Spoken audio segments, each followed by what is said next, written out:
Serafina and the Black Cloak, Chapter 16.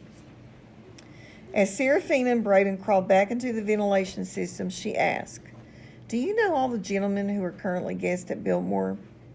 "I've met most of them," Braden said as he closed up the vent cover behind them, "but not all of them." "Do you know which rooms they're staying in?" she asked as they made their way on their hands and knees along the shaft back toward his bedroom. "The guests are on the 3rd floor. Servants live on the 4th. But do you know the specific rooms?" "I know some of them. My aunt put Mr. Bendel in the Raphael room, and the Brahms are in the heirloom room, and Mr. Rossinove's in the Moreland room, and it goes on and on." "Why?" "I have an idea. If the man in the black cloak is one of the gentlemen at Biltmore, then he needs to store his cloak someplace when he's not using it. And I've checked the closets and coat rooms on the 1st floor, but I want to check the bedrooms too." "You want to sneak into people's private bedrooms?" Braden asked hesitantly. "They won't know," Serafina pointed out. "As long as we're careful, they won't catch us. But we'll be looking through their private belongings." "Yes, but we need to help Clara and the others, and we need to stop the man in the black cloak from doing this again." Braden pursed his lips. He didn't like this idea. "Isn't there some other way?" "We just need to look," she said. Finally, he nodded his head. Serafina followed Braden along the shaft. Mr. Vanderbilt had called in private detectives who now stood guard at various points in the corridors of the house. And as long as they stayed in the ventilation system, they were safe. But moving through the other parts of the house unseen was going to be far more difficult than before. Serafina could tell that all the searchers and the presence of the detectives weren't bringing solace to Biltmore's anxious inhabitants. She sensed that both the guests and the servants were losing hope. From what she overheard people saying to one another, there was an increasing sense that the children weren't just missing but dead. She had to defend her own heart from the same terrible conclusion. She'd seen them vanish, but her pa had told her that everyone had to be someplace. Even dead bodies had to be someplace. "We've got to keep looking," she kept telling herself. "We can't give up. We've got to help them." But when the members of the various search parties began to return without any sign of the children, people were more disheartened than ever. Serafina and Braden snuck into the Raphael room, looked through Mr. Bendel's belongings. "Mr. Bendel's always so cheerful," Braden said. "I don't see how he could have hurt anyone." "Just keep looking," she whispered, determined to stay focused. She found all sorts of expensive clothing in Mr. Bendel's finely decorated traveling chest, including many stylish gloves and long dark gray cloak, but it wasn't the black cloak. Next, they checked the Van Dyke room with its finely detailed terracotta-colored wallpaper, its dark mahogany furniture, many paintings hanging by wires on the walls. "Mr. Thorne has always been very kind to me," Braden said. "I don't see how it could possibly be him." Ignoring him, Serafina searched the room as thoroughly as she could, digging through all of the old chests that he left unlocked. She found no trace of the cloak. "You like him too much," she said as she searched under the mahogany bed. "I do not," Braden protested. "We'll see." "He saved Gideon's life when Mr. Crankshot was going to kill him with an axe," Braden said. Serafina frowned. In Braden's mind, the man who saved his dog could do no wrong. When they heard someone coming, they darted back into the ventilation shaft as quickly as they could. "I don't think it's any of the gentlemen at Biltmore," Braden said, as they made their way to the next room. "It must be some kind of demon from the forest like we were talking about before. Or maybe it's a stranger from the city who isn't known to us." Serafina agreed that the lack of clues was discouraging, but there was still at least a dozen more rooms to check.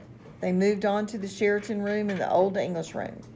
When they searched the Moreland room, she looked into each of Mr. Rossinove's beautiful hand-painted traveling cases. Her heart filled with sadness when she found a chest filled with lovely Russian dresses. They were such amazing gowns, with deep frills, exotic patterns. "It doesn't feel right to be here," Braden said uncomfortably. As they were crawling through a shaft to the next room, they heard several women talking in the hallway on the level below. They shimmied down a shaft to get a closer look. "That's my aunt's room," Braden said nervously. "Let's stay quiet," Serafina whispered, then peered through the grate to look into the room. When Serafina looked down into Miss Vanderbilt's room, she held the glittering purple and gold French-style bedroom. With its elegant, curvy furniture, fancifully trimmed mirrors, she thought it was the most beautiful room she had ever seen. It wasn't rectangular in shape like a normal room, but oval. The gold silk walls and the bright windows and even the delicately painted doors were carved along the lines of the oval. The bed coverings, draperies, furniture, upholstery were all finely cut purple velvet. The room positively glowed with sunlight, and she would have loved to curl up on Mrs. Vanderbilt's bed. She was just about to suggest to Braden that they risk climbing into the room when Braden grabbed her arm. "Wait, there's my aunt," she said, as Mrs. Vanderbilt came slowly into the room, followed by her lady's maid and her household assistant. "These are such lonely, frightening times," Mrs. Vanderbilt said with sadness. "I'd like to do something for the family, something to bring everyone together and strengthen our spirits.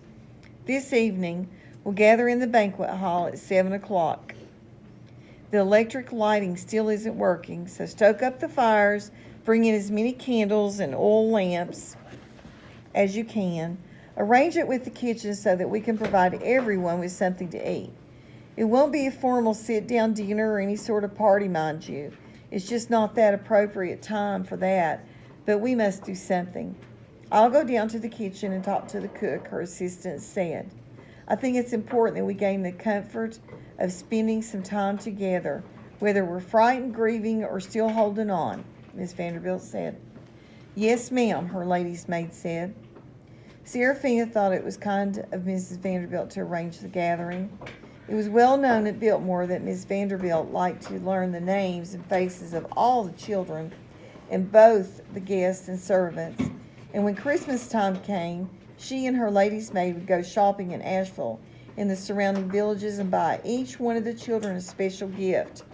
Sometimes, if she heard that a child wanted a particular present that wasn't available in the area, Mrs. Vanderbilt would send away to New York for it, and it would miraculously arrive a few days later on the train. On Christmas morning, she would invite all the families together around the Christmas tree, where she would hand each child his or her gift: a porcelain-faced doll, a soft toy bear, a pocket knife. It all depended on the child. Serafina remembered her own Christmas morning sitting in the basement, curled up on the stone floor at the bottom of the stairs, listening to the children laughing, playing with their toys above her. Over the next few hours, the word spread, and the guests and servants began preparing for the upcoming gathering. "My aunt and uncle are going to want me to be there, so I've got to go," Braden said glumly.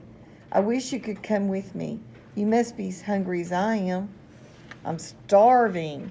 "It's going to be in the banquet hall, right?" "I'll be there in spirit. Just don't let anyone play the pipe organ," Serafina said. "I'll sneak you some food," he said as they parted. While Braden went to his bedroom to dress for the gathering, Serafina snuck into position.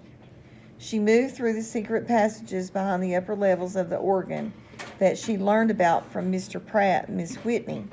There she hid in the organ loft among the 700 brass pipes, some reaching 5, 10, 20 feet in height.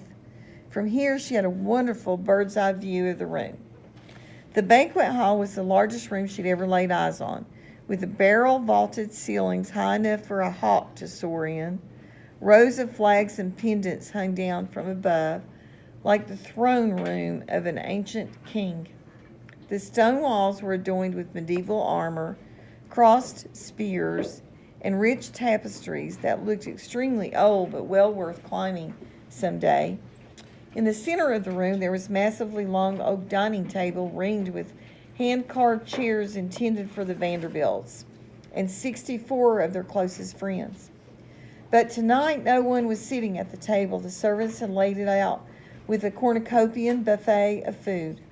In addition to the selection of roast beef, brook trout, chicken a l'orange, endless trays of vegetables. Yes, ma'am. Will you send Carly down, please? Yes, ma'am. Thank you. Endless trays of vegetables and rosemary potatoes au gratin. There were all sorts of chocolate desserts and fruit tarts.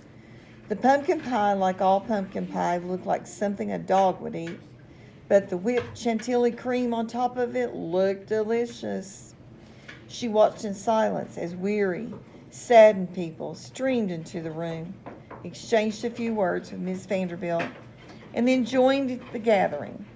In what appeared to be a valiant effort to stay upbeat,